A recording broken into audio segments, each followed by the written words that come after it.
Capítulo 2. Breve histórico revisitando o passado. Objetivos deste capítulo: conhecer a evolução histórica da inclusão da pessoa com deficiência na sociedade e a história do trabalho. Conhecer as principais instituições governamentais e não governamentais que atuam na área de inclusão de pessoas com deficiências e compreender o cenário legal sobre o assunto no Brasil. Desde a antiguidade, há relatos do trabalho de pessoas com deficiências. Na mitologia, Hefestos, Vulcano, uma das 12 divindades do Olimpo, nasceu feio, aleijado e disforme e transformou-se em artesão habilidoso com metais, o fogo e a forja. Homero, autor da Ilíada e da Odisseia, era cego. Ludwig van Beethoven tinha ficado surdo quando compôs a Nona Sinfonia. Alexandre Pope, o mais famoso poeta clássico inglês do século XVIII, teve raquitismo. Antônio Francisco Lisboa, o aleijadinho, tinha deformações das mãos e membros inferiores causadas por tromboangite obliterante, que não o impediam de prosseguir com suas esculturas. No século XVIII, a criação da máquina a vapor e a Revolução Industrial trouxeram muitas modificações na economia e na sociedade, com o aumento de complexidade do trabalho. No interior das fábricas, riscos mecânicos e precárias condições sanitárias produziram gerações de pessoas com mutilações, abandonados à própria sorte ou à caridade. Nesta época, pessoas com deficiência eram mantidas trancadas no interior das casas, sem acesso à educação, cultura e lazer, ou ainda exploradas, como Joseph Carey Merrick, de 1862 a 1890, conhecido como o Homem-Elefante, exposto em um circo devido às deformações provocadas por uma neurofibromatose múltipla. No Brasil, durante o reinado de Pedro II, seguindo tendência das grandes metrópoles mundiais, foram criados no Rio de Janeiro o Imperial Instituto dos Meninos Cegos, hoje Instituto Benjamin Constant, IBC, em 1854, e o Colégio Nacional para Surdos Mudos, atual Instituto Nacional de Educação de Surdos, INES, em 1856, onde professores capacitados eram responsáveis pela educação das crianças e jovens. Estas foram as primeiras instituições a garantir às pessoas com deficiência visual e auditiva o direito à cidadania pela profissionalização.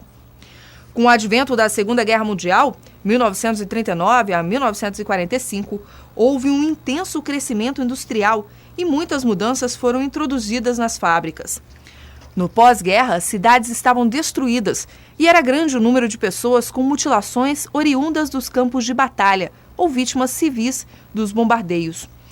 Estas pessoas com deficiência eram heróis, mas ao mesmo tempo não reencontravam o seu lugar na sociedade.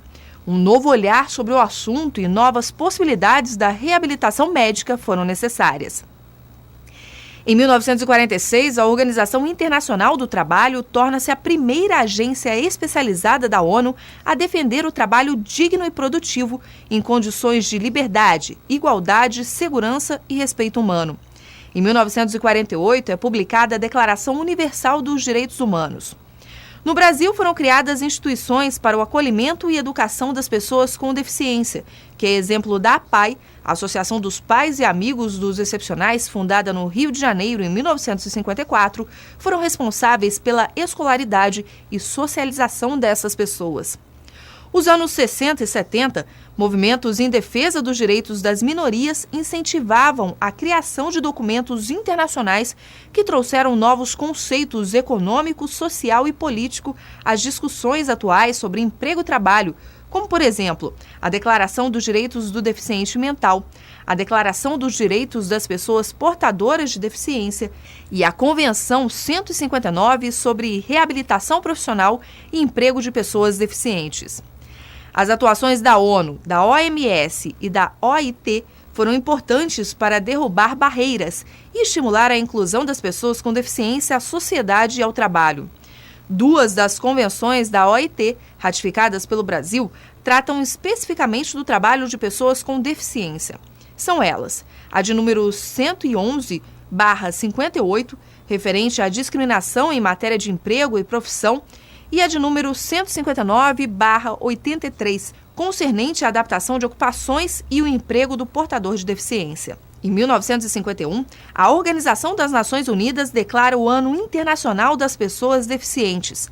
A partir de então, o tema ganha força e, em 1992, a Assembleia Geral da ONU proclama, no dia 3 de dezembro, como o Dia Internacional das Pessoas com Deficiência, recomendando que a data fosse usada para ajudar na promoção do entendimento das questões relacionadas à deficiência e aos direitos das pessoas com deficiência, nos aspectos político, social, econômico e cultural da vida, incluindo o trabalho.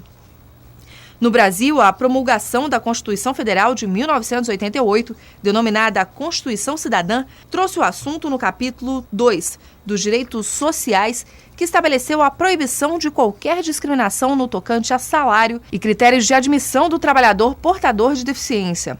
Artigo 7, item 31.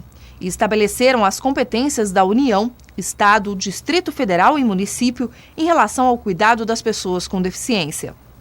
Mais recentemente, intensas mudanças no mundo do trabalho, vinculadas à globalização da economia, levam as organizações a dar relevância aos aspectos referentes à sustentabilidade e às ações de responsabilidade social, associadas a princípios éticos e ao respeito à dignidade do ser humano.